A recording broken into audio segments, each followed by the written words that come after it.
Welcome to PR the future academy.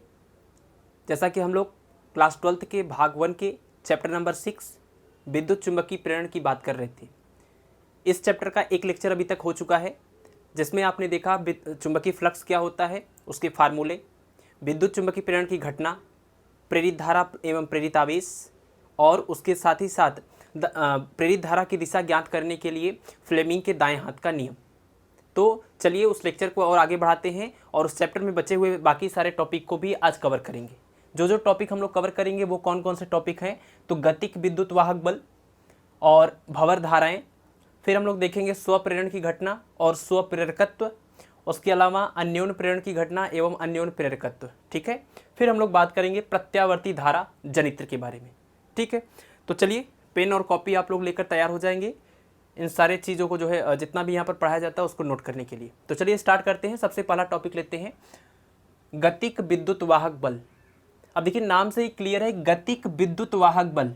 विद्युत वाहक बल तो आप समझ चुके हैं पीछे के चैप्टर्स में। तो गतिक विद्युत वाहक बल का क्या मतलब है?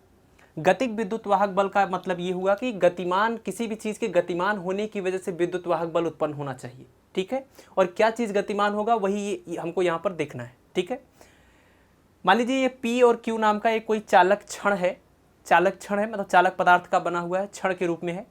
और यहाँ पर हमने एक समान चुंबकीय क्षेत्र लिया हुआ है, जो क्रॉस हमने दिखाया है, ये चुंबकीय क्षेत्र B है।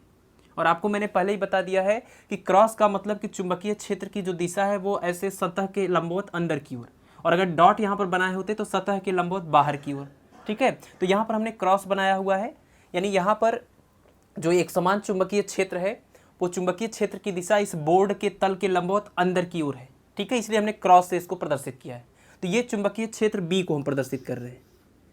ठीक है, अब इस एक समान चुंबकीय क्षेत्र B में देखिए क्षेत्र की दिशा अंदर की ओर है, जबकि हमने चालक क्षण को ऐसे ऊर्ध्वाधर रखा हुआ है। तो क्षेत्र की दिशा के लंबवत ये चालक क्षण ऐसे रखा हुआ है और इसको हम V वेग से इस चुंबकीय क्षेत्र के लंबवत गतिमान कर रहे हैं। तो जब इस चालक क्षण को V वेग से इस चुंबकीय क्षेत्र में गतिमान करेंगे तो इस चालक क्षण के सिरों के बीच में, यानी P और Q के बीच में एक वैद्युत वाहक बल उत्पन्न हो जाता है, और उसी वैद्युत वाहक बल को हम कहेंगे गतिक विद्युत वाहक बल। ठीक है, यानी एक समान चुंबकीय क्षेत्र में किसी चालक क्षण को गतिमान करने पर उसके सिरों के बीच एक विद्युत वाहक बल उत्पन्न हो जाता है, जिसे गतिक विद्युत वाहक बल कहते हैं। लेकिन आपको यह भी ध्यान रखना है, ये विद्युत वाहक बल हमेशा नहीं उत्पन्न हो सकता, इसकी कुछ शर्तें हैं। तो पहले तो हम लोग इसका फार्मूला डिराइव करके देखेंगे कि गतिक विद्युत वाहक बल का मान कितना आता है। फिर हम लोग देखेंगे कि वो कौन कौन सी कंडीशन है जिसमें ये विद्युत वाहक बल उत्पन्न नहीं हो पाता है। ठीक है, तो चलिए सबसे पहले देखते हैं कि इसमें विद्युत वाहक बल उत्पन्न क्यों हुआ। अब देखिए, जब हम इस चालक क्षण को इस चुंबकीय क्षेत्र की दिशा के लंबवत इस प्रकार से गतिमान कराएंगे तो इस चालक क्षण के अंदर जितने भी मुक्त इलेक्ट्रॉन हैं, आप जानते हैं कि चालक क्षण है तो इसमें बहुत सारे मुक्त इलेक्ट्रॉन होंगे, तो इसका मतलब कि हम इन आवेशों को भी गतिमान करा रहे हैं। और आपने पीछे पढ़ा है कि जब भी किसी आवेश को चुंबकीय क्षेत्र में हम गतिमान कराते हैं तो उसके ऊपर एक चुंबकीय बल लगता है। ठीक है, तो इस क्षण को गतिमान कराने का मतलब, चालक क्षण को गतिमान कराने का मतलब इसमें उपस्थित आवेशों को गतिमान कराना, और आवेश जब भी चुंबकीय क्षेत्र में गति करते हैं तो उनके ऊपर एक चुंबकीय बल काम करता है। तो इसके अंदर भी जितने भी आवेश हैं उनके ऊपर भी एक चुंबकीय बल लगेगा। अब देखिए ये चालक क्षण है तो कौन कौन से इसके अंदर आवेश हो सकते हैं, तो आप जानते हैं कि इसके अंदर मुक्त इलेक्ट्रॉन होगा, और वो इलेक्ट्रॉन जिस नाभिक से जिस परमाणु के साथ था वो परमाणु होगा, धनावेशित परमाणु कह लीजिए, है ना। उस परमाणु में अगर कोई परमाणु है उसमें से एक इलेक्ट्रॉन निकल गया तो ये कह लीजिए कि धनावेशित जो भाग बचा हुआ है परमाणु का वो हो गया, और ये मुक्त इलेक्ट्रॉन हो गए। तो इस पूरे चालक क्षण में जो है मुक्त इलेक्ट्रॉन है, ऋण आवेशित मुक्त इलेक्ट्रॉन है और धन आवेशित परमाणु है। ठीक है, चलिए, तो जब इस चुंबकीय क्षेत्र में उसको गतिमान कराएंगे तो जो इसके ऊपर बल लगेगा चुंबकीय बल, वो चुंबकीय बल कितना होगा, तो हम लोगों ने पीछे पढ़ लिया हुआ है कि इसके ऊपर जो चुंबकीय बल लगेगा, चुंबकीय बल Fm is equal to, formula होता है QVB। उसके बाद यहाँ पर देखिए साइन थीटा भी लिखते हैं, लेकिन उस थीटा का मान होता है B, चुंबकीय क्षेत्र B और इसके वेग की दिशा, तो ये दोनों बिल्कुल एक दूसरे के लंबवत हैं, तो साइन यहाँ पर 90 हो जाएगा और साइन 90 की वैल्यू 1 हो जाएगी। ठीक है ना, तो Fm is equal to QVB, इसको हम समीकरण नंबर 1 मान रहे हैं, और ब्रैकेट में लिख दीजिए कि थीटा की वैल्यू कितनी थी यहाँ पर 90 डिग्री। ठीक है, इसीलिए यहाँ पर साइन थीटा वाला टर्म नहीं दिख रहा है, उसकी वैल्यू 1 हो गई। तो जब भी इस चालक छड़ को हम इस चुंबकीय क्षेत्र में गतिमान करा रहे हैं तो इसके ऊपर इतना चुंबकीय बल काम कर रहा है। अब देखिए, इस चुंबकीय बल की अगर दिशा की बात करें तो इसकी दिशा ज्ञात करने के लिए आपने कौन सा नियम पढ़ा था? तो चुंबकीय बल की दिशा ज्ञात करने के लिए मैंने आपको कई नियम बताए थे, जिसमें से आपको मैंने बताया था कि आप एक तो फ्लेमिंग के बाएं हाथ का नियम था दिशा के लिए, फ्लेमिंग के बाएं हाथ का नियम आपने पढ़ा, फ्लेमिंग के बाएं हाथ का नियम, और दूसरा आपने पढ़ा था दाहिने हाथ की हथेली का, दाहिने हाथ की हथेली का नियम नंबर। देखिए, आपने देखा था कि दाहिने हाथ की हथेली के 2 नियम होते थे, एक दाहिने हाथ की हथेली का नियम नंबर 1 और एक होता था दाहिने हाथ की हथेली का नियम नंबर 2। तो ध्यान रखिए कि जो दाहिने हाथ की हथेली का नियम नंबर 1 होता था उसकी मदद से हम क्या पता करते हैं? बी की दिशा, चुंबकीय क्षेत्र बी की दिशा। और जो दाहिने हाथ की हथेली का नियम नंबर 2 होता है उसकी मदद से हम चुंबकीय बल F की दिशा ज्ञात करते हैं। ठीक है, तो यहाँ पर बात चुंबकीय बल की हो रही है, तो इसका मतलब हम दाहिने हाथ की हथेली का नियम नंबर 2 प्रयोग करेंगे दिशा ज्ञात करने के लिए। ठीक है ना, और फ्लेमिंग के बाएं हाथ का नियम भी प्रयोग कर सकते हैं।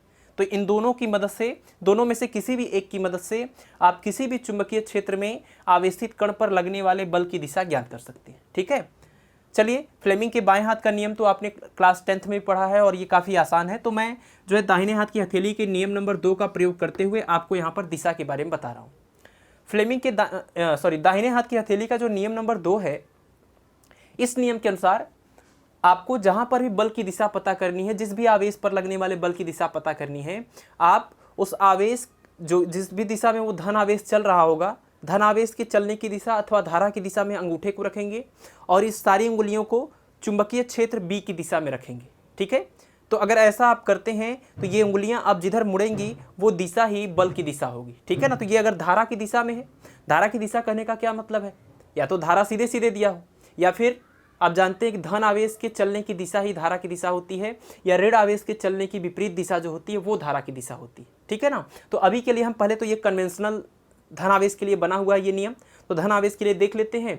ऋण आवेश के लिए जस्ट इसी का उल्टा हो जाएगा, बल्कि जो भी दिशा अभी यहाँ पर आएगी ऋण आवेश के लिए बिल्कुल उसी की विपरीत हो जाएगी। ठीक है, तो हम पहले ये कंसीडर कर रहे हैं धन आवेश के लिए कि अगर ये धारा की दिशा है, यानी धन आवेश के चलने की दिशा है, और ये चुंबकीय क्षेत्र की दिशा है, तो ये दिशा जो है बल की दिशा हो जाएगी। अगर मान लीजिए वो ऋण आवेश होता तो फिर ऐसे ही कर लेते और उसका आंसर यानी बल की दिशा जो है वो नीचे की तरफ हो जाती। ठीक है, तो इसमें देखिए, जब इस चालक छड़ को हम लोग इसमें गतिमान कराएंगे इस दिशा में, तो इसमें जो धन आवेशित भाग है, धन आवेशित जो परमाणु का जो धन आवेशित भाग बचा हुआ है वो इसी दिशा में गतिमान होगा, वेग की दिशा में, है ना। और धन आवेशित परमाणु की जो गति की दिशा होती है, जो धन आवेश होता है उसकी जो गति की दिशा होती है वही धारा की भी दिशा होती है, तो इसी को हम धारा की दिशा मान लेंगे। ठीक है, और चुंबकीय क्षेत्र हमने कैसा लिया हुआ है, तो इस बोर्ड के तल के लंबवत अंदर की ओर। तो क्या करेंगे, इस तरीके से देखिए हाथ को रखेंगे, ये अंदर की ओर बी की दिशा में होगी और ये धारा की दिशा में हो जाएगी, तो ये ऊपर की तरफ बल लगेगा। यानी इसमें जितने भी धन आवेश होंगे, धन आवेशित नाभिक होंगे, उन सब के ऊपर जो बल लगेगा वो P से Q की दिशा में लगेगा। लेकिन आप जानते हैं कि धन आवेशित जो परमाणु है, धन आवेशित जो नाभिक है, वो तो गतिमान नहीं रहेगा, वो तो स्थिर रहता है ना, वो तो भारी रहता है, वो तो स्थिर रहता है। तो गति कौन कर सकता है इस बल के प्रभाव से, चुंबकीय बल के प्रभाव में कौन गतिमान होगा, तो जो इसके अंदर मुक्त इलेक्ट्रॉन है जो गति कर सकते हैं। ठीक है, तो अगर धन आवेश के ऊपर जो बल लग रहा है वो P से Q की ओर लग रहा है, इसका मतलब ऋण आवेश के ऊपर जो बल लग रहा होगा वो Q से P की ओर लग रहा होगा। तो अगर ऋण आवेश पर बल Q से P की ओर लग रहा है तो जितने भी इस चालक छड़ में ऋण आवेशित मुक्त इलेक्ट्रॉन हैं वो सब के सब Q से P की ओर गतिमान हो जाएंगे, और धीरे धीरे करके इधर के सारे ऋण आवेशित इलेक्ट्रॉन इधर P की तरफ आ जाएंगे। और जब सारे इलेक्ट्रॉन P की तरफ आ जाएंगे तो P वाला जो सिरा है वो अपेक्षाकृत क्या हो जाएगा, तो ये अपेक्षाकृत जो है ऋण आवेशित हो जाएगा। और अगर ये ऋण आवेशित सिरा हो गया तो इसका मतलब कि इसकी तुलना में फिर ये धन आवेशित हो जाएगा। ठीक है, तो इस प्रकार धीरे धीरे यहाँ पर ये वाला भाग धन आवेशित हो जाएगा और ये वाला भाग ऋण आवेशित हो जाएगा। ठीक है, और सारे आवेशित जो इलेक्ट्रॉन है, ऋण आवेशित इलेक्ट्रॉन, वो P की तरफ चले आएंगे। तो इस प्रकार आपने देखा कि जो ऋण आवेशित इलेक्ट्रॉन है उस पर जो चुंबकीय बल लग रहा है वो Q से P की ओर अर्थात ऊपर से नीचे की ओर लगेगा। तो सभी ऋण आवेशित इधर चले आएंगे और धन आवेशित भाग जहाँ पर थे वहीं पर रहेंगे, तो ये अपेक्षाकृत धन आवेशित हो जाएगा और ये ऋण आवेशित हो जाएगा। अब आप जानते हैं पहले से ही कि अगर कहीं पर भी एक समान ये धन आवेश यहाँ पर हो और ये ऋण आवेशित सिरा हो तो यहाँ पर एक इलेक्ट्रिक फील्ड प्रोड्यूस हो जाता है, यानी चुंबकीय क्षेत्र उत्पन्न हो सॉरी वैद्युत क्षेत्र उत्पन्न हो जाता है। और ये वैद्युत क्षेत्र की दिशा किधर होती है, तो धन आवेश से धन प्लेट से ऋण प्लेट की ओर, ये ई की दिशा होती है।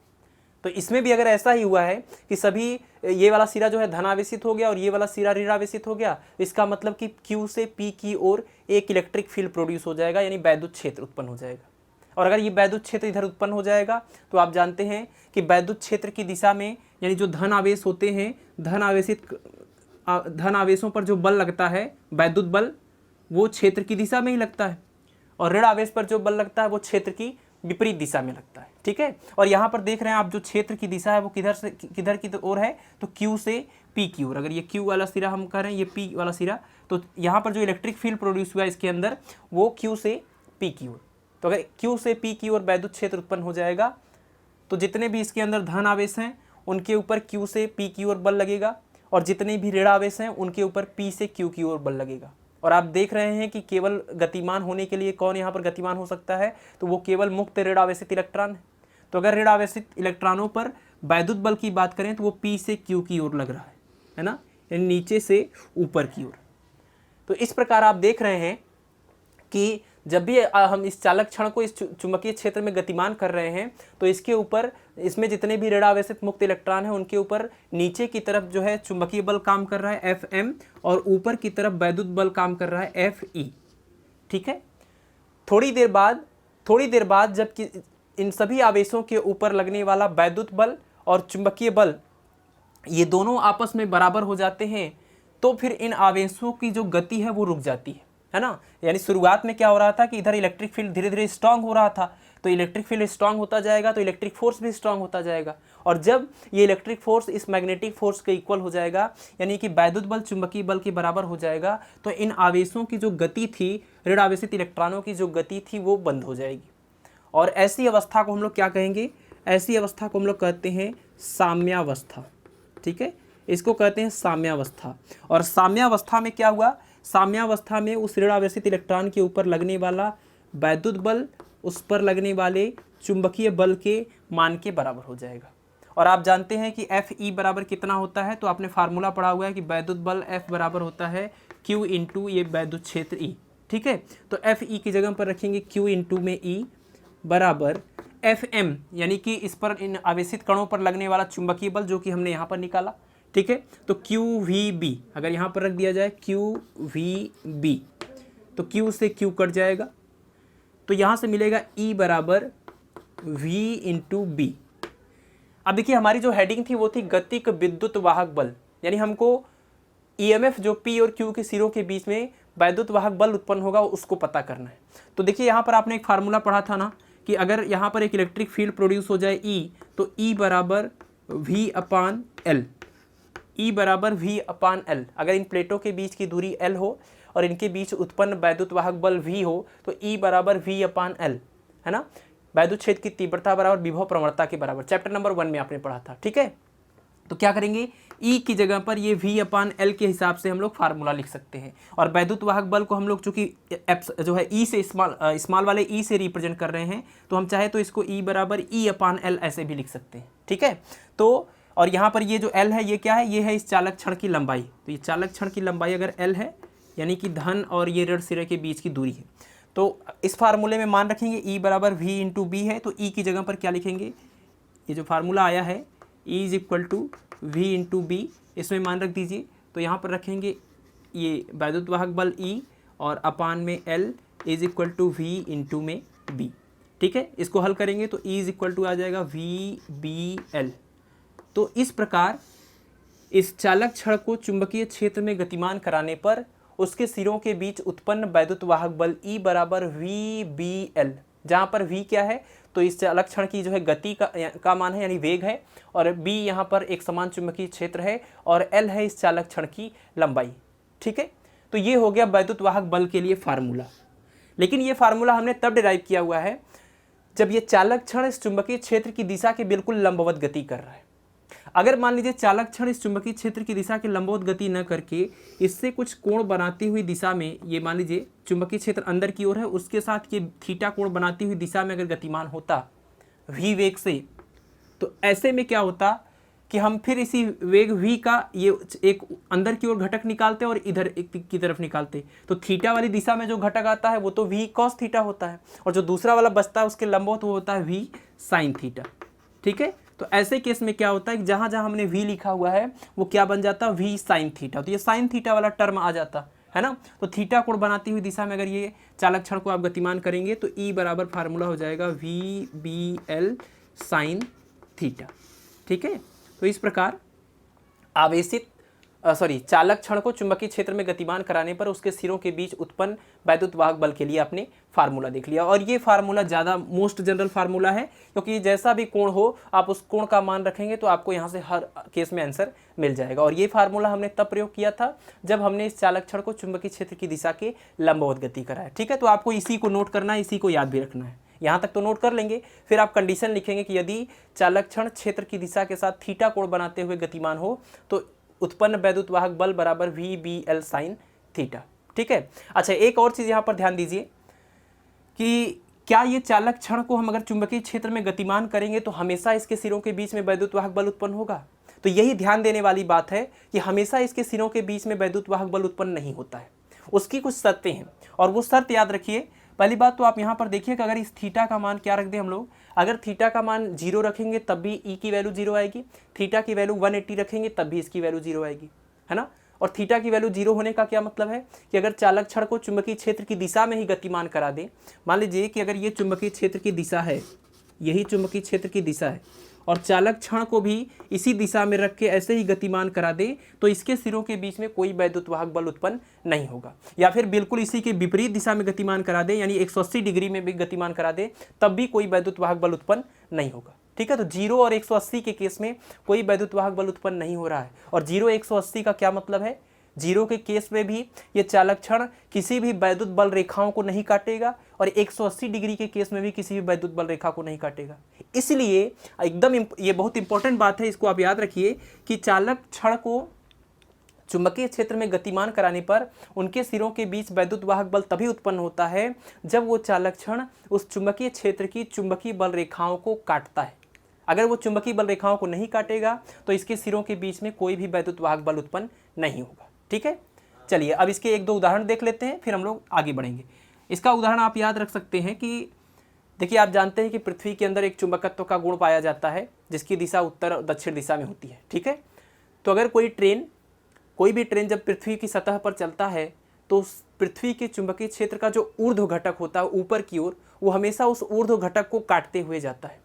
यानी जब भी कोई ट्रेन चलती है तो वो पृथ्वी के चुंबकीय क्षेत्र के ऊर्ध्व घटक में जो बल, ऊर्ध्व दिशा में जो बल रेखाएं गुजर रही हैं उसको वो काटते जाता है। और अगर वो बल रेखाओं को काट रहा है तो इस सिद्धांत के अनुसार उसके सिरों के बीच में भी एक वैद्युत वाहक बल उत्पन्न हो जाएगा। ठीक है, तो इसीलिए जब ट्रेन जो है चलती है सतह पर, मतलब पृथ्वी पर जब ट्रेन चलती है तो उसके दोनों धुरी होती है उसके दोनों सिरों के बीच में एक वैद्युत वाहक बल उत्पन्न हो जाता है। ठीक है, इसी वजह से और भी एग्जाम्पल्स हैं।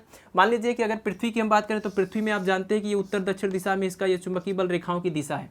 तो अगर कोई व्यक्ति, या मान लीजिए कि अगर कोई लोहे का छड़ है उसको हम पूर्व पश्चिम दिशा में, अगर किसी छड़ को पूर्व पश्चिम दिशा में जो है गतिमान कराएं चालक छड़ को, तो जब चालक छड़ पूर्व पश्चिम दिशा में गतिमान होगा तो ये पृथ्वी के चुंबकीय क्षेत्र का जो क्षैतिज घटक है उसको वो काटते हुए जाएगा, और उसको जब वो काटते हुए जाएगा तो इसके सिरों के बीच में भी एक वैद्युत वाहक बल उत्पन्न हो जाएगा। ठीक है, तो ये हो गया गतिक वैद्युत वाहक बल। चलिए, तो अब देखते हैं भंवर धाराएं।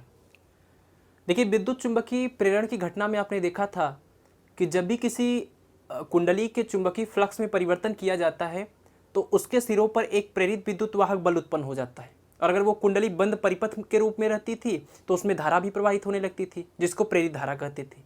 लेकिन अगर मान लीजिए कि हम जिस कुंडली की बात कर रहे हैं जो कि एक बंद परिपथ के रूप में होता था, अगर ये कुंडली मान लीजिए इस बंद परिपथ के रूप में ना होकर पूरा एक चालक प्लेट के रूप में हो, इस तरीके से हो, जैसे ये पूरा एक चालक प्लेट है, अगर मान लीजिए इसके फ्लक्स में परिवर्तन किया जाए तो क्या होगा।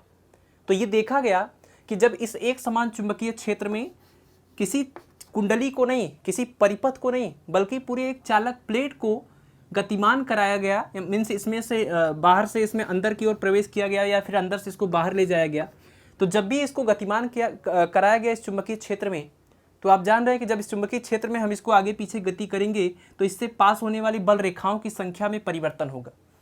इसका मतलब कि इसके फ्लक्स में परिवर्तन होगा। और आपने चुंबकीय प्रेरण की पहली घटना में देखा कि अगर इसके चुंबकीय फ्लक्स में परिवर्तन किया जाए तो इसके सिरों के बीच में एक वैद्युत वाहक बल उत्पन्न हो जाएगा, जिसकी वजह से एक प्रेरित धारा बहने लगेगी। ठीक है, तो जब एक परिपथ रहता था तब तो ठीक है कि उसमें प्रेरित विद्युत धारा बहेगी। और प्रेरित धारा की दिशा के लिए आपने देखा कि लेंज का नियम बताया गया कि जो हमेशा जिस कारण से ये उत्पन्न होता है उसी कारण का विरोध करता है। ठीक है, तो एक जब चालक प्लेट को चुंबकीय क्षेत्र में गति कराया गया और इसके फ्लक्स में परिवर्तन किया गया, तो इस चालक प्लेट के अंदर इसके मटेरियल में भी एक प्रेरित धारा उत्पन्न हो गई। और ये प्रेरित धारा जो थी वो जैसे पानी में गोल गोल चक्करदार भंवर उत्पन्न होता है कहीं कहीं पर, ये बिल्कुल उसी तरह से गोल गोल और चक्करदार जो है प्रेरित धाराएं उत्पन्न हो गई। इसी वजह से इन धाराओं को भंवर धाराएं बोला गया। ठीक है, तो चालक प्लेट में चुंबकीय क्षेत्र में गतिमान कराने पर इसके फ्लक्स परिवर्तन के कारण इसमें जो धारा प्रवाहित होती है वो पानी में उत्पन्न जो है गोल गोल चक्करदार जो है भंवर के समान होता है, इसीलिए इसको भंवर धाराएं कहते हैं। और लेंज का नियम आपने पढ़ा था कि चूंकि ये भी एक प्रेरित धारा ही है, तो लेंज का नियम आपने पढ़ा कि प्रेरित धारा की दिशा सदैव ऐसी होती है कि ये उसी कारण का ही विरोध करती है जिसके कारण ये स्वयं उत्पन्न होती है। तो अगर देखिए इस चालक प्लेट को चुंबकीय क्षेत्र में आगे ले जाएंगे तो इसमें प्रेरित धारा की दिशा कुछ ऐसी होगी कि ये इसके आगे बढ़ने का विरोध करेगी। और अगर इसको हम बाहर ले जाएंगे तो प्रेरित धारा की दिशा कुछ ऐसी होगी कि ये इसके बाहर जाने का विरोध करेगी। यानी हमेशा इसके अंदर जो प्रेरित धारा होगी यानी भंवर धारा, वो धारा की दिशा कुछ ऐसी होगी कि इसके जिसके कारण ये उत्पन्न हुई है उसी का ये विरोध करेगी। अगर इसको बाहर ले जा रहे हैं तो बाहर नहीं जाने देगी, और अगर इसको अंदर ला रहे हैं तो अंदर नहीं आने देती है। ठीक है, उसका वो विरोध करती है। तो ये चीज़ें, इस चीज़ को हम लोग कहते हैं भंवर धारा। अब देखिए इस भंवर धारा के कारण क्या होता है, क्योंकि आप जानते हैं कि विद्युत धारा का चुंबकीय प्रभाव के साथ साथ विद्युत धारा का ऊष्मीय प्रभाव भी होता है। तो इसके अंदर इस विद्युत धारा के कारण, इस प्रेरित भंवर धारा के कारण इसके अंदर जो है एक मतलब ये हीट हो जाता है, ये पूरा पदार्थ जो है गर्म हो जाता है, जिसकी वजह से विद्युत धारा का यहाँ पर जो है हानि हो जाती है, ह्रास हो जाता है। तो इस प्रकार ये जो भंवर धाराएं होती हैं ये हमारे लिए नुकसानदायक होती हैं, लेकिन कहीं कहीं पर ये हमारे लिए फ़ायदेमंद भी है। तो भंवर धाराओं की परिभाषा देखने के बाद अब आप ध्यान दीजिए कि भंवर धाराओं से क्या एक हानि होती है। तो इसकी हानि ये है कि इसकी वजह से विद्युत ऊर्जा का ह्रास होता है उष्मा के रूप में। और वो विद्युत ऊर्जा का ह्रास जैसे कि डायनमो हो गया है ना, और मोटर हो गया, इसमें डायनमो या मोटर में जो क्रोड इस्तेमाल किए जाते हैं लोहे के, उस क्रोड में भंवर धारा उत्पन्न होने के कारण यहाँ पर विद्युत धारा का उष्मा के रूप में ह्रास होता है। तो इसीलिए हम लोग क्या करते हैं कि ट्रांसफार्मर में ये जो क्रोड लगाया जाता है, ये जो क्रोड लगाया जाता था, तो इस क्रोड को एक मोटा क्रोड न लेके, है ना, उसको कई पतले पतले स्लाइस के रूप में, टुकड़े के रूप में लिया जाता है और उन सब को एक दूसरे के साथ पटलित करके जोड़ दिया जाता है ना, यानी एक के ऊपर एक रख दिया जाता है। और ऐसा क्यों किया जाता है? तो ऐसा इसलिए किया जाता है ताकि पटलित करने से क्या हो कि इसका जो है विद्युत धारा के लिए प्रतिरोध बढ़ जाए, और इसका जब प्रतिरोध बढ़ जाता है तो इस बढ़े हुए प्रतिरोध की वजह से इसके अंदर उत्पन्न भंवर धारा का मान कम हो जाता है, और भंवर धारा जब इसके अंदर कम हो जाएगा तो ऊर्जा का ह्रास भी नहीं होता है। ठीक है, तो एक क्वेश्चन आता है कि ट्रांसफार्मर में जो लोहे का क्रोड होता है उसको पटलित करके क्यों लगाया जाता है? तो उसको पटलित करके लगाने का मुख्य कारण ये है कि जब उसको पटलित करके लगाएंगे तो इसका प्रतिरोध जो है प्रेरित धारा या भंवर धारा के लिए इसका प्रतिरोध बढ़ जाएगा, जिसकी वजह से इसके अंदर कम से कम प्रेरित धारा या भंवर धारा उत्पन्न होगी और ऊर्जा का ह्रास नहीं होगा। ठीक है, तो ये एक मुख्य कारण था। ये तो रही बात हानि की। इसके अलावा भंवर धाराओं का हम कुछ उपयोग भी कर सकते हैं अपने इसी गुण की वजह से इसका हम लोग उपयोग भी करते हैं। तो वो उपयोग क्या है ये हम लोग समझते हैं। देखिए भंवर धाराओं का जो अगर दो मुख्य उपयोग देखा जाए तो एक तो जो इलेक्ट्रिक ट्रेनें होती हैं, है ना, जो वैद्युत ट्रेन होती है, वैद्युत रेलगाड़ी होती है, उसमें ब्रेक लगाने के लिए इसी गुण का उपयोग किया जाता है। यानी जो इलेक्ट्रिक ट्रेन होती हैं उनके पहिए की ये जो धुरी होती है, इस धुरी के साथ में एक ड्रम लगा होता है और पहिए के साथ साथ वो ड्रम भी घूम रहा होता है। ठीक है।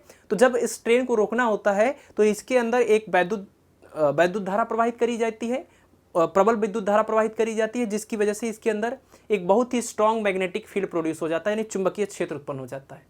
और जब चुंबकीय क्षेत्र उत्पन्न होता है तो इस मेटल के अंदर आपने देखा चुंबकीय क्षेत्र उत्पन्न होगा और वो जो धारा प्रवाहित होगी उसका मान कम ज़्यादा करेंगे, यानी फ्लक्स में परिवर्तन करेंगे। वैसे भी ये पहिया या धुरी, ये ड्रम घूम रहा है तो फ्लक्स में परिवर्तन तो लगातार हो रहा है, तो फ्लक्स परिवर्तन हो जाता है, जिसके कारण उसमें भी एक भंवर धारा उत्पन्न होती है। लेकिन आप जानते हैं कि भंवर धारा उस कारण का ही विरोध करती है जिसके कारण ये स्वयं उत्पन्न होती है, ठीक है। तो पहिए की धुरी जो है इसके घूमने की वजह से इसके अंदर फ्लक्स का परिवर्तन हुआ और भंवर धारा उत्पन्न हुई। तो भंवर धारा जो उत्पन्न होगी वो इसी कारण का विरोध करेगी और अंततः इस पहिए को रोक देती है, ठीक है। तो इसलिए विद्युत रेलगाड़ी में ब्रेक के रूप में हम लोग भंवर धाराओं का ही इस्तेमाल करते हैं, ठीक है ना, इसी गुण का उपयोग करते हैं।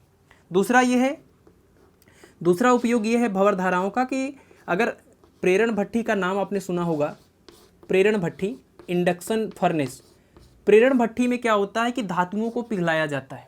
तो प्रेरण भट्ठी में भी धातुओं को पिघलाने के लिए हम लोग इसी गुण का प्रयोग करते हैं, यानी किसी और ईंधन की ज़रूरत नहीं पड़ती हमको।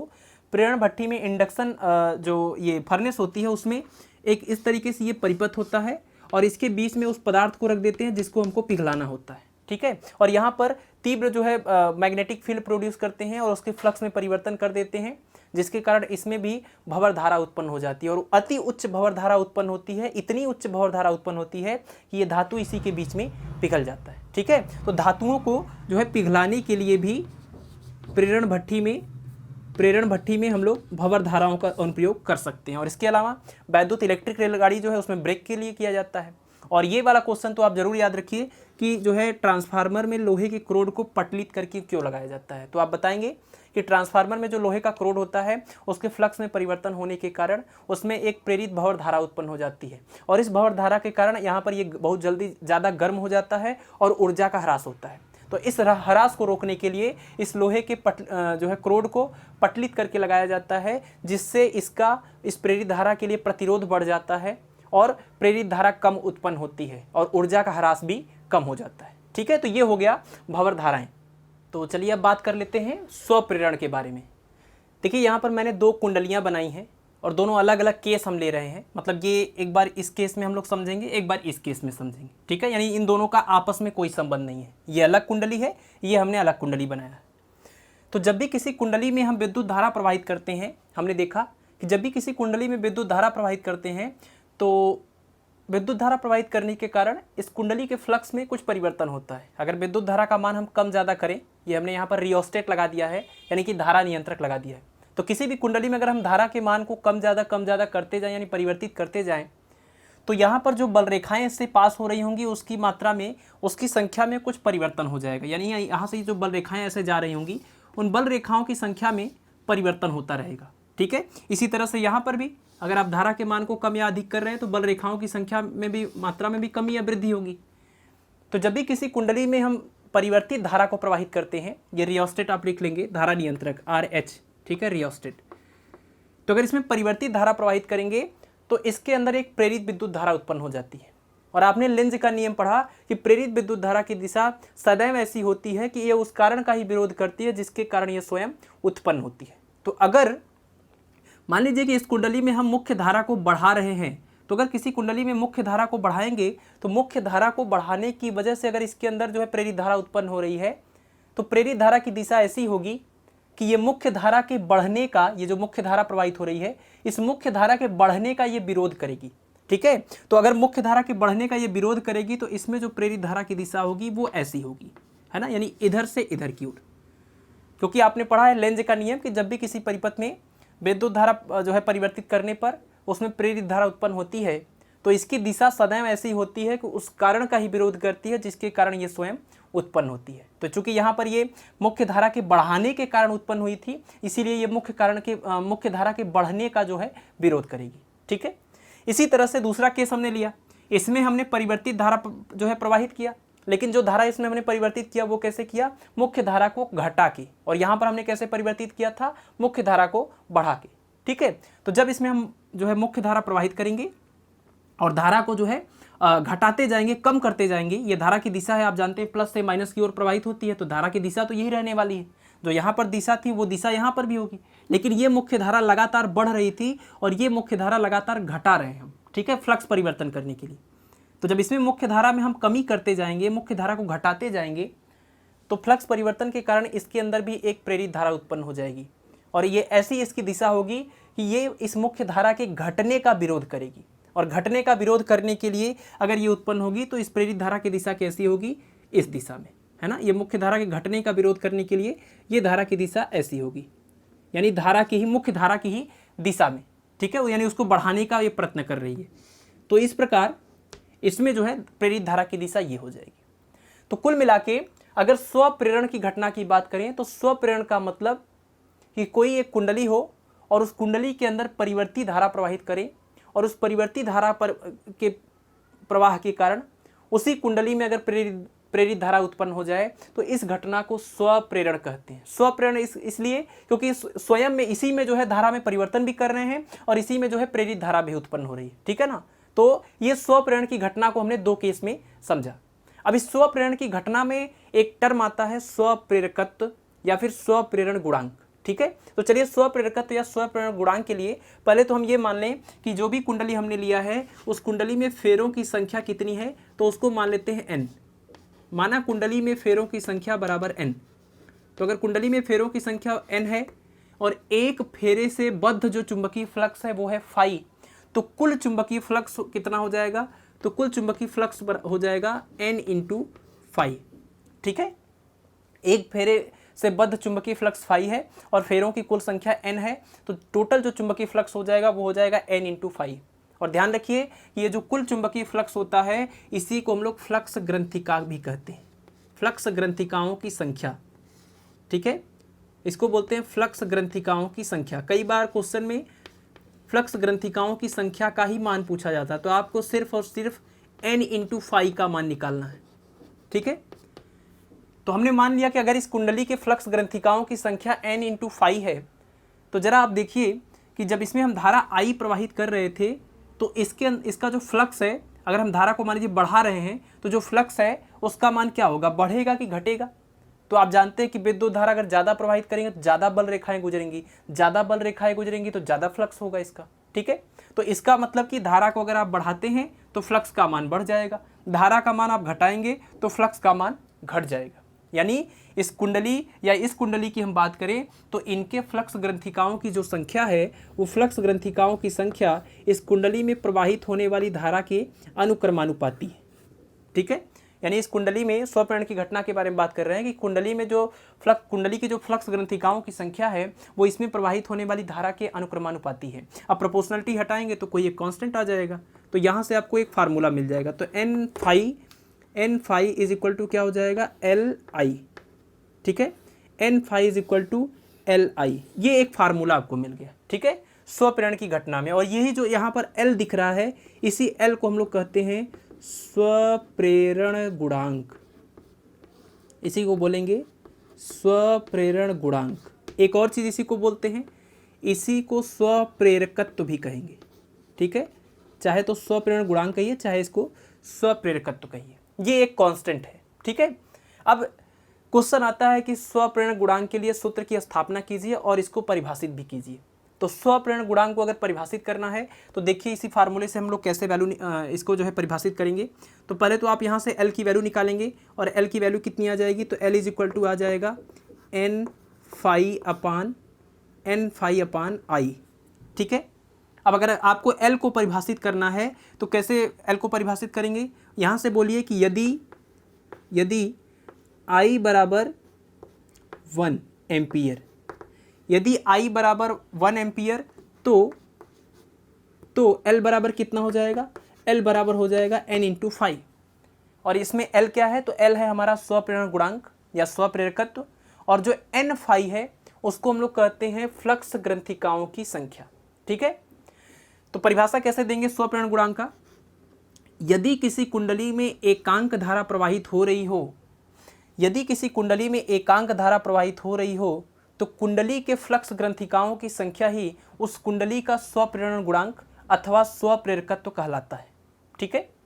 अच्छा, ये तो रही बात यहाँ से। मैं एक बार फिर से फार्मूला बताता हूँ, आप इसको नोट जो है जरूर कर लेंगे। स्वप्रेरण जो गुणांक है इसकी परिभाषाएं पूछी जाती हैं, है ना, कभी फ्लक्स ग्रंथिकाओं के रूप में तो कभी धारा परिवर्तन के रूप में, तो इसको आपको जरूर याद रखना है। तो फिर से मैं बता रहा हूँ, यदि किसी कुंडली में प्रवाहित धारा का मान एकांक हो, एकांक मतलब 1 एम्पियर, तो यदि किसी कुंडली में एकांक धारा प्रवाहित हो रही हो तो उस कुंडली की फ्लक्स ग्रंथिकाओं की संख्या ही उस कुंडली का स्वप्रेरण गुणांक अथवा स्वप्रेरकत्व कहलाती है। ठीक है, तो L बराबर n फाई के हो जाएगा अगर I का मान 1 लेंगे।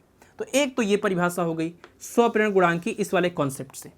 दूसरा एक और है, क्योंकि आपने एक फार्मूला पढ़ा था कि किसी भी कुंडली के अंदर जो फ्लक्स परिवर्तन के कारण जो वैद्युत वाहक बल उत्पन्न होता है उसके लिए आपने एक फार्मूला पढ़ा है, और वो फार्मूला देखिए क्या था। वो फार्मूला था E is equal to minus n और यहाँ पर था d phi upon D T, है ना, फैराडे के विद्युत चुंबकीय प्रेरण का पहला नियम। तो इस नियम के अनुसार अगर हम मान लीजिए इसी फार्मूले को थोड़ा और मॉडिफाई करें तो आप ऐसा लिख सकते हैं माइनस n, सॉरी ये जो n है इसको हम d के अंदर ले जा सकते हैं, क्योंकि ये कांस्टेंट है तो इसका डिफरेंशिएशन से कोई मतलब नहीं है, तो इसलिए इसको अंदर भी लिख सकते हैं। तो माइनस डी डी टी और इसके अंदर ये चला जाएगा तो क्या मिलेगा n इंटू फाई। ठीक है, और n फाई का मान आपने यहाँ पर निकाल लिया कितना, एल आई। तो अगर इस n फाई की जगह पर एल आई रखें तो E इज इक्वल टू क्या आ जाएगा, E इक्वल टू आएगा यहाँ से minus of D D T और n फाई की जगह पर लिख देंगे एल आई। अब देखिए एल आई का डी डी टी का मतलब ये डिफरेंशिएशन हो रहा है एल आई का। तो आप यहाँ पर देख रहे हैं कि जो L है वो तो एक कांस्टेंट की जगह पर आया हुआ है, ये हमने प्रोपोर्शनलिटी हटाया था तो इसी की जगह पर कांस्टेंट रखे थे हम लोग।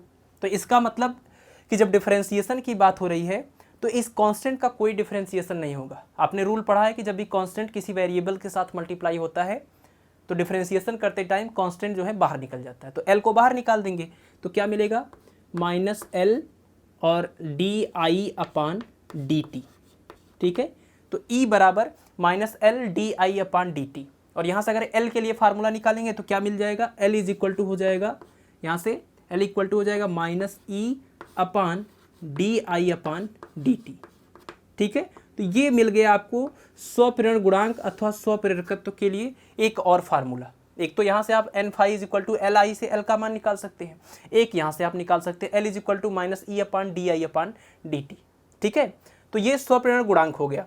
अब यहाँ से अगर आपको परिभाषा देनी है तो क्या करेंगे, तो अगर यहाँ से L की परिभाषा देनी है तो आप D I upon D T का मान 1 रखिए और E का मान भी 1 रखिए। तो D I upon D T का मान 1 रखने का क्या मतलब है, D I upon D T, तो रखिए D I upon D T बराबर 1, और अगर 1 रखेंगे तो इसका मात्रक क्या होगा, ये धारा है ये समय है तो एम्पियर पर सेकेंड, और E वैद्युत वाहक बल है तो इसका मान कितना रखेंगे 1 वोल्ट, है ना। तो अगर हम लोग ये कंडीशन यहाँ पर अप्लाई करें, D I upon D T का मान 1 और E का मान 1 रखें तो L का मान कितना आ जाएगा, तो यहाँ से मिलेगा L बराबर, यहाँ पर मैं लिख देता हूँ, L इज इक्वल टू आ जाएगा माइनस 1 वोल्ट अपान 1 एम्पियर पर सेकेंड, है ना। और यहाँ से अगर आप परिभाषा देना चाहते हैं तो इसकी परिभाषा आ जाएगी कि यदि किसी कुंडली में, ये देखिए D I upon D T जो है ये धारा परिवर्तन की दर है और E जो है वो इसके अंदर उत्पन्न प्रेरित विद्युत वाहक बल है। तो यदि किसी कुंडली में धारा परिवर्तन की दर 1 एम्पियर प्रति सेकेंड होने पर उसमें 1 वोल्ट का वैद्युत वाहक बल प्रेरित होता है तो उस कुंडली का स्वप्रेरण गुणांक 1 हेनरी कहलाता है। ठीक है, यहाँ से अगर इन सब का मान 1 रख देंगे तो L का मान भी 1 आ जाएगा, और L का मान जो 1 आएगा यहाँ पर उसको हम लोग बोलते हैं 1 हेनरी। ठीक है, तो 1 हेनरी की आप यहीं से परिभाषा दे देंगे, यदि किसी कुंडली में धारा परिवर्तन की दर 1 एम्पियर प्रति सेकेंड होने पर उसमें उत्पन्न वैद्युत वाहक बल 1 वोल्ट हो तो उस कुंडली का स्वप्रेरण गुणांक 1 हेनरी कहलाता है। ये हेनरी जो है इस स्वप्रेरण गुणांक का मात्रक है। ठीक है, तो अगर 1 हेनरी कहलाता है तो इस 1 हेनरी के लिए देखिए, अब मैं यहाँ से इसको मिटा रहा हूँ, आप लोग इसको नोट कर लिए होंगे। तो इसके बाद देखिए 1 हेनरी की अगर बात करें तो 1 हेनरी को और क्या लिख सकते हैं, तो यहाँ से जो फार्मूला आया है इसके अनुसार आप लिख सकते हैं L बराबर 1 वोल्ट बटे में 1 एम्पियर और पर सेकेंड। तो लिखेंगे ये 1 हेनरी बराबर हो गया 1 वोल्ट और बटे में 1 एम्पियर प्रति सेकेंड। ठीक है, तो स्वप्रेरण गुणांक का मात्रक जो है वो हेनरी होता है और उसकी परिभाषा अगर आप देंगे, 1 हेनरी की परिभाषा देना चाहते हैं तो यहाँ से आप बना लेंगे। ठीक है, यदि किसी कुंडली में 1 एम्पीयर प्रति सेकंड की दर से विद्युत धारा प्रवाहित करने पर इस कुंडली में 1 वोल्ट का वैद्युत वाहक बल प्रेरित हो तो इस कुंडली का स्वप्रेरण गुणांक 1 हेनरी कहलाता है। 1 हेनरी बराबर होता है 1 वोल्ट बटे में 1 एम्पीयर प्रति सेकंड। ठीक, और एक बात याद रखिए कि हेनरी जो है वो स्वप्रेरण गुणांक का एक बड़ा मात्रक है, इसीलिए कई बार आपको क्वेश्चन में मिली हेनरी या माइक्रो हेनरी जो है लिख के आता है। तो आपको ऐसे सवालों में पहले उसको हेनरी में बदलना है, फिर उस सवाल को आप हल करेंगे। ठीक है, तो 1 हेनरी की जगह पर अगर मान लीजिए मिली हेनरी दिया हुआ है तो 1 मिली हेनरी बराबर होता है 10 के घात -3 हेनरी, और 1 माइक्रो हेनरी इक्वल टू 10 के घात -6 हेनरी। ठीक है, तो इसको आपको याद रख लेना है। तो ये आपने अभी तक जो पूरा देखा ये हो गया स्वप्रेरण और की घटना और स्वप्रेरण गुणांक के बारे में। बिल्कुल इसी से मिलता जुलता, बिल्कुल इसी आधार पर अब आपको पढ़ना है अन्योन्य प्रेरण और अन्योन्य प्रेरण गुणांक। चलिए, तो अन्योन्य प्रेरण की बात करते हैं। देखिए, अन्योन्य प्रेरण जैसा कि नाम से ही क्लियर है, अन्योन्य यानी कि म्यूचुअल। तो म्यूचुअल होने के लिए कम से कम 2 कुंडलियों का होना जरूरी है, जबकि स्वप्रेरण में आपने देखा था कि एक ही कुंडली थी, उसी कुंडली में हम विद्युत धारा भी प्रवाहित करते थे और उसी में प्रेरित धारा भी उत्पन्न होती थी। लेकिन अन्योन्य प्रेरण की घटना में 2 कुंडलियां होंगी। एक कुंडली में हम परिवर्ती धारा प्रवाहित करेंगे, जिसके कारण इस दूसरी वाली कुंडली के फ्लक्स में परिवर्तन होगा और इसमें प्रेरित धारा उत्पन्न होगी। इसीलिए इस घटना का नाम रखा गया है अन्योन्य प्रेरण। यानी अन्योन्य प्रेरण एक ऐसी घटना है जिसमें 2 कुंडलियां होती हैं और एक कुंडली में हम विद्युत धारा प्रवाहित करते हैं तो दूसरे वाले कुंडली में फ्लक्स परिवर्तन के कारण प्रेरित धारा उत्पन्न हो जाती है। जिस कुंडली में हम लोग विद्युत धारा प्रवाहित करेंगे उस कुंडली को कहेंगे प्राथमिक कुंडली। जिस कुंडली में हम परिवर्ती धारा प्रवाहित करेंगे उसको बोलेंगे प्राथमिक कुंडली, और जिसमें फ्लक्स परिवर्तन के कारण प्रेरित धारा उत्पन्न होगी उसको बोलते हैं द्वितीय कुंडली।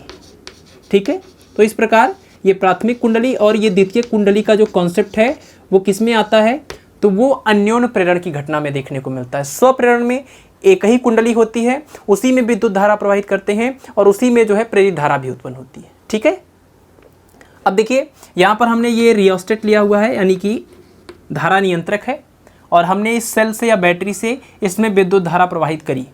अब विद्युत धारा प्रवाहित करी यानी जैसे हमने स्विच को यहाँ पर अगर मान लीजिए कुंजी लगाए हैं हम, जैसे इस स्विच को हमने ऑन किया तो विद्युत धारा का मान बढ़ने लगा, और जब विद्युत धारा इसमें बढ़ने लगेगा तो आप जानते हैं किसी भी कुंडली में जब विद्युत धारा प्रवाहित होती है तो उसके चारों ओर एक चुंबकीय क्षेत्र उत्पन्न हो जाता है। तो यहाँ पर भी चुंबकीय क्षेत्र उत्पन्न हो जाएगा, चुंबकीय बल रेखाएं निकलने लगेंगी और वो चुंबकीय बल रेखाएं इस आगे की कुंडली से भी होकर गुजरने लगेंगी इस तरीके से। ठीक है, तो विद्युत धारा के कारण यहाँ पर जो चुंबकीय क्षेत्र उत्पन्न हुआ उस चुंबकीय क्षेत्र के कारण जो चुंबकीय बल रेखाएं निकलेंगी वो इस कुंडली से भी पास होंगी, और चूंकि विद्युत धारा का मान हम बढ़ा रहे हैं यानी स्विच को ऑन करने पर, कुंजी को दबाने पर विद्युत धारा बढ़ रही है तो बल रेखाओं की संख्या भी लगातार बढ़ती जाएगी, और बल रेखाएं अगर इसमें बढ़ रही हैं या बदल रही हैं तो आप जानते हैं कि फ्लक्स में परिवर्तन होगा, और फ्लक्स में परिवर्तन होगा तो फैराडे के पहले नियम के अनुसार इसमें एक वैद्युत वाहक बल उत्पन्न हो जाएगा, और अगर ये बंद है तो इसमें एक वैद्युत धारा भी बहने लगेगी। ठीक है, तो इसमें हम धारा का मान जब बढ़ाते हैं तो इसमें एक प्रेरित धारा उत्पन्न हो जाती है, इसमें हम धारा का मान घटाते हैं तो इसमें एक प्रेरित धारा उत्पन्न हो जाती है।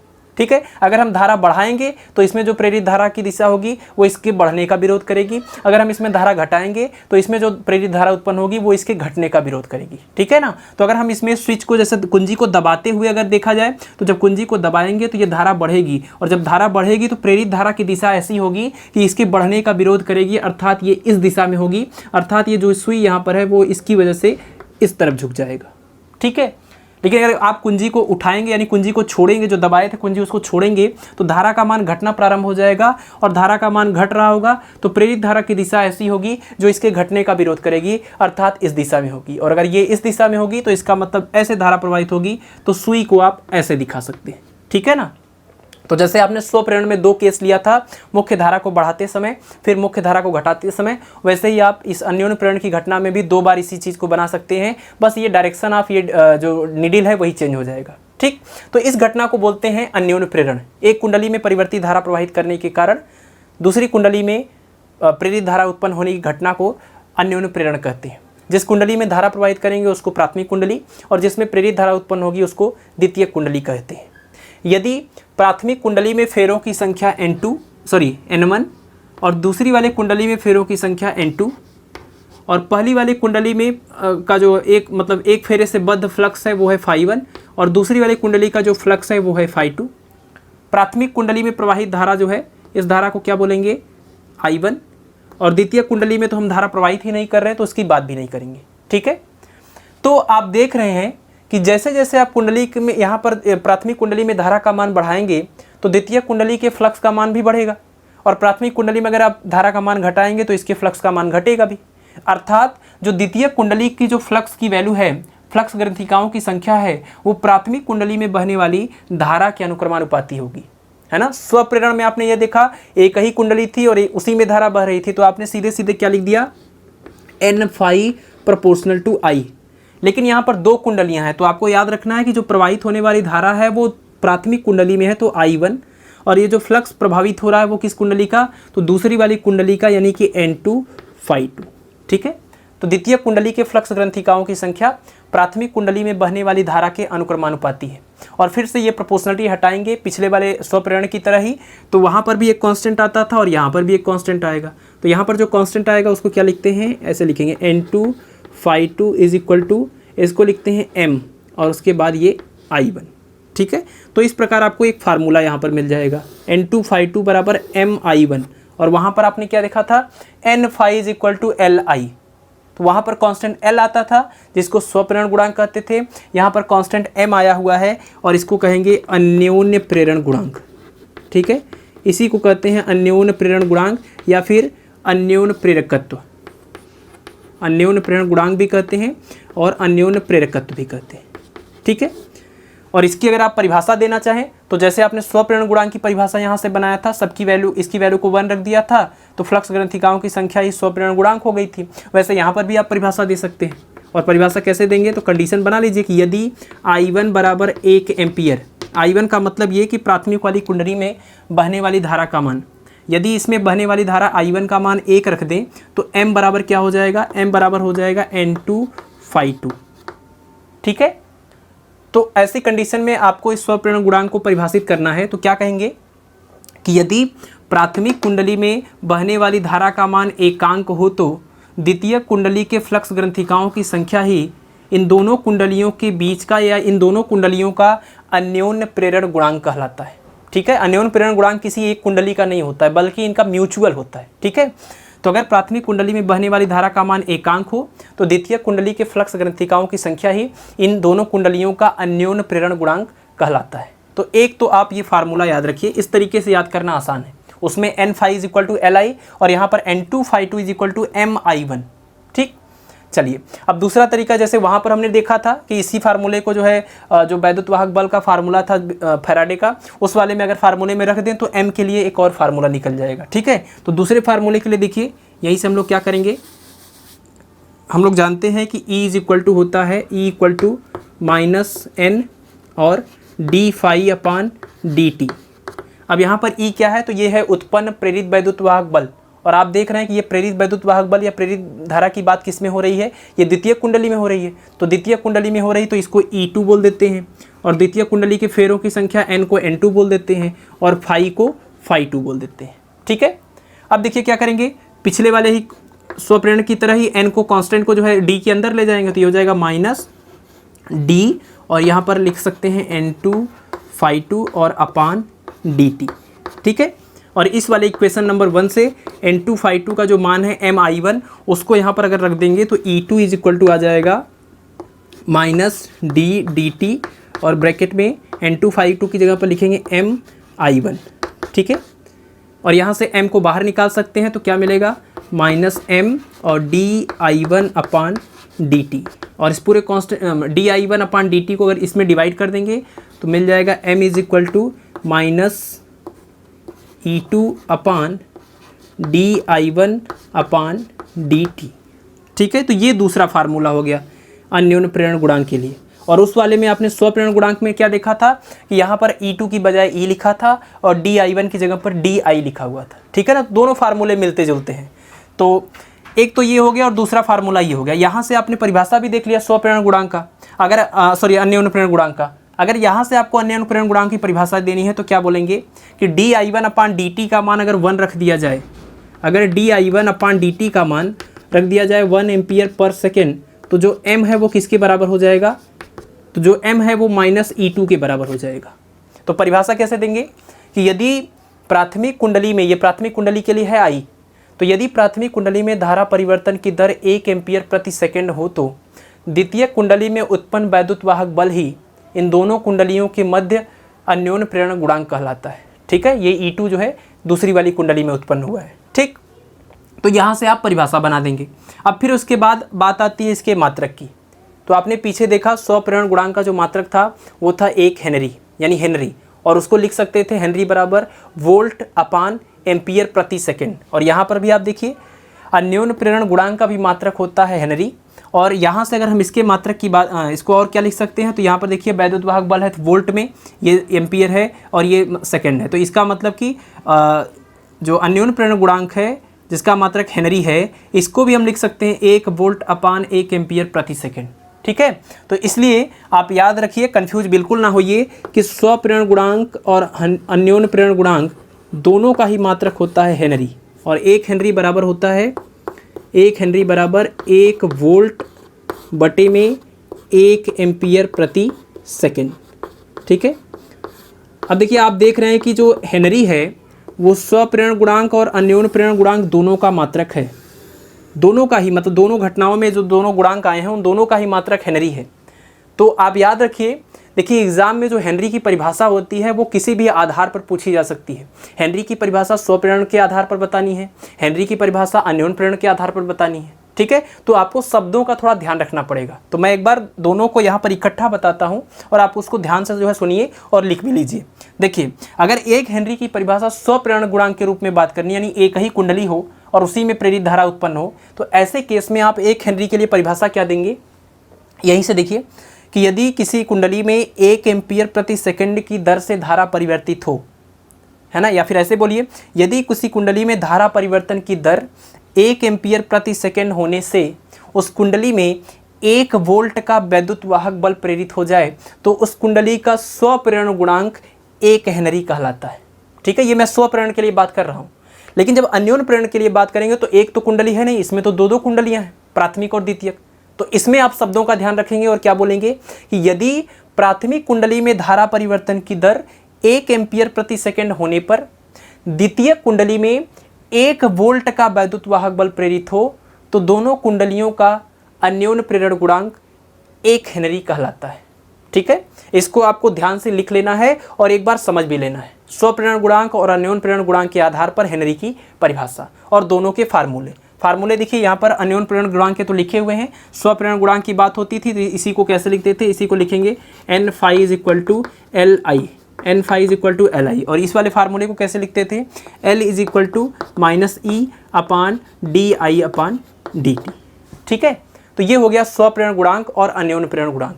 और ध्यान रखिए कि स्वप्रेरण गुणांक और अन्योन्य प्रेरण गुणांक आपके पूरे फिजिक्स के पेपर में ये काफ़ी इंपॉर्टेंट क्वेश्चन है। कई बार इससे क्वेश्चन आ सकते हैं, आ चुके हैं, और डेरिवेशन भी आता है ये फार्मूले का, इसमें न्यूमेरिकल भी आते हैं, इसकी परिभाषाएं भी पूछी जाती हैं। ठीक है, तो इसको आपको ध्यान रखना है। और दूसरी बात ये कि आप सोच रहे होंगे कि ये माइनस का क्या मतलब है, तो याद रखिए कि ये माइनस बस दिशा का ज्ञान दे रहा है।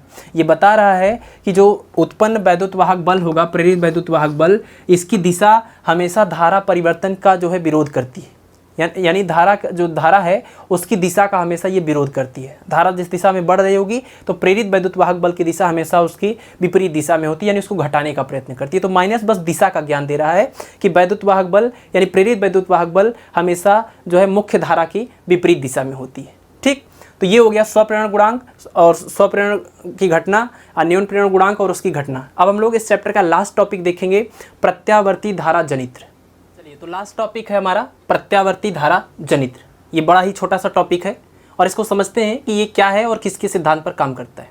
देखिए, प्रत्यावर्ती धारा जनित्र जो है वो यांत्रिक ऊर्जा को वैद्युत ऊर्जा में बदलता है। यांत्रिक ऊर्जा को वैद्युत ऊर्जा में बदलने के लिए जिस सिद्धांत पर यह काम करता है वो सिद्धांत क्या है, तो चलिए देखते हैं। देखिए, ये एक उत्तरी ध्रुव है और ये दक्षिणी ध्रुव है, यानी एक स्ट्रॉन्ग मैग्नेट यहाँ पर रखा हुआ है, उसके दोनों ध्रुव यहाँ पर रखे गए हैं और ये इसलिए रखे गए हैं ताकि यहाँ पर N से S की ओर एक चुंबकीय क्षेत्र उत्पन्न हो सके। ठीक है, तो इस दिशा में एक चुंबकीय क्षेत्र उत्पन्न हो गया और इसमें हमने एक आर्मेचर यहाँ पर कुंडली रखी हुई है और इस कुंडली को हमने घुमाने के लिए एक व्यवस्था रखी है, इसको मोटर से हमने कनेक्ट किया हुआ है ताकि ये कुंडली यहाँ पर घूम सके।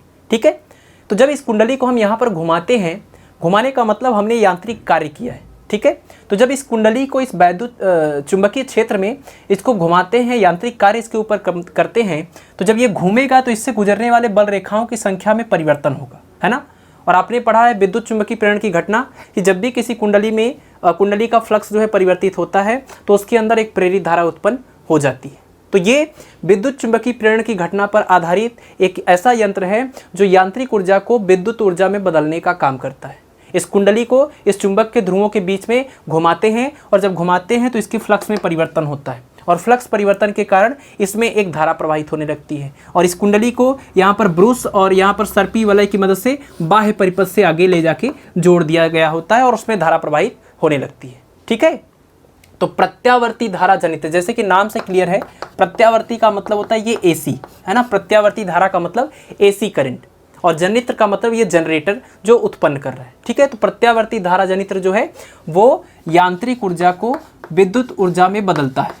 और कौन सी विद्युत उत्पन्न करता है, तो आप जानते हैं कि विद्युत में भी AC और DC की बात होती है, तो ये AC जो है जनरेट करता है। AC का मतलब ऐसी विद्युत धारा या वैद्युत वाहक बल को उत्पन्न करता है जिसका परिमाण और दिशा दोनों एक निश्चित अंतराल के बाद बदल रहे होते हैं। ठीक है ना, तो ये यांत्रिक ऊर्जा को विद्युत ऊर्जा में बदलता है, अर्थात इसके ऊपर हम जब कार्य करते हैं और इसको घुमाते हैं तो इसके फ्लक्स में परिवर्तन के कारण ये जो है AC करंट को जो है प्रोड्यूस करता है। और जो ये करंट प्रोड्यूस करता है या जो ये वैद्युत वाहक बल उत्पन्न करता है उसको जब कैलकुलेट किया जाता है तो आता है E = NBA sin omega T. जहाँ पर ये देखिए साइन के बाद जो ओमेगा टी है वो क्या है, तो ये है इसके घूर्णन अक्ष और चुंबकीय क्षेत्र की दिशा के बीच का कोण। ठीक है, तो ये देखिए यहाँ पर ये B की दिशा है और ये हमने ये कुंडली को रखा हुआ है और इसका ये एरिया वेक्टर है A। तो एरिया वेक्टर और इसके B के बीच का ये कोण है थीटा और थीटा बराबर होता है ओमेगा इंटू टी। ठीक है ना, तो थीटा बराबर ओमेगा इंटू टी यहाँ पर रखा हुआ है। तो E बराबर NBA साइन ओमेगा टी, जिसमें E क्या है, तो इसमें उत्पन्न वैद्युत वाहक बल का मान है, N कुल फेरों की संख्या है, B यहाँ पर लगाया गया चुंबकीय क्षेत्र है और A है इसका पूरा क्षेत्रफल और ओमेगा टी आप यहाँ पर देख रहे हैं कि ये एरिया वेक्टर और B के बीच का कोण है। ठीक है, अब यहाँ पर एक चीज़ देखिए कि अगर ओमेगा टी का हम अधिकतम मान रख दें तो ओमेगा टी का अधिकतम मान रख देंगे तो E का भी अधिकतम मान आ जाएगा और ओमेगा टी यानी ये जो कोण है थीटा का मान अधिकतम कितना हो सकता है, तो 90 हो सकता है। और जब 90 यहाँ पर रखेंगे तो साइन 90 की वैल्यू 1 हो जाएगी, तो E का मान कितना आ जाएगा, ये आ जाएगा NBA। ठीक है, और ये जो NBA यहाँ पर ओमेगा भी आता है, यहाँ पर NBA omega sine omega T. ठीक है, तो ये जो NBA omega sine omega T आता है, यहाँ पर ध्यान देना है आपको कि जब हम थीटा का मान इसका मान जो है 90 रख देते हैं तो ये पूरा ख़त्म हो जाता है और इसको क्या बोलते हैं, इसको बोलते हैं E0 और इस E0 को बोलेंगे शिखर मान। ये वैद्युत वाहक बल का अधिकतम मान है या फिर शिखर मान है।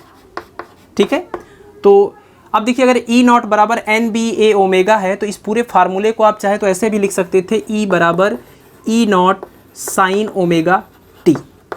तो उत्पन्न प्रेरित वैद्युत वाहक बल इस जनरेटर की वजह से इस प्रत्यावर्ती धारा जनित्र के कारण उत्पन्न प्रेरित वैद्युत वाहक बल E बराबर E0 साइन ओमेगा टी, जिसमें E0 जो है ये शिखर मान है जिसको NBA ओमेगा के बराबर भी लिख सकते हैं और E तात्कालिक मान है, किसी टाइम t पर उत्पन्न वैद्युत वाहक बल का मान। ठीक है, और फार्मूले से आप देखिए कि E का जो मान है वो t के मान पर निर्भर करता है, यानी जैसे जैसे आप इसको घुमाते जाएंगे उसी आधार पर E का मान बदलता जाएगा। ठीक है, तो इस तरह से ये प्रत्यावर्ती धारा जनित्र एक प्रत्यावर्ती धारा को उत्पन्न करता है और यांत्रिक ऊर्जा को विद्युत ऊर्जा में बदलने के काम आता है और इसके लिए आपको ये फार्मूला याद रखना है। अब धारा का अगर आप देखिए वैद्युत वाहक बल का मान अगर आपको मिल गया तो आप धारा का भी मान निकाल सकते हैं। अगर यहाँ से आप प्रेरित धारा निकालना चाहते हैं तो ओम के नियम के अनुसार I बराबर हो जाएगा क्या, E/R।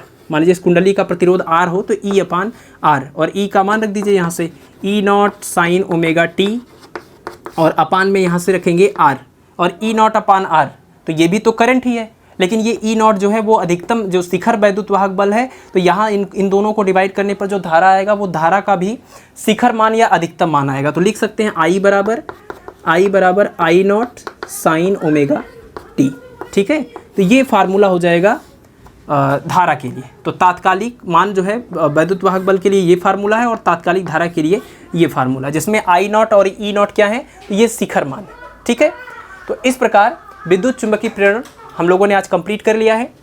आपको सारे जितने भी फार्मूले अभी तक बताए गए हैं सबको जो है लिख के प्रैक्टिस कर लेना है, नोट्स कंप्लीट कर लेना है। ठीक है, और इतना आप करते रहिए। तो आपको मिलते हैं हम नेक्स्ट लेक्चर में इस चैप्टर के न्यूमेरिकल के साथ। धन्यवाद।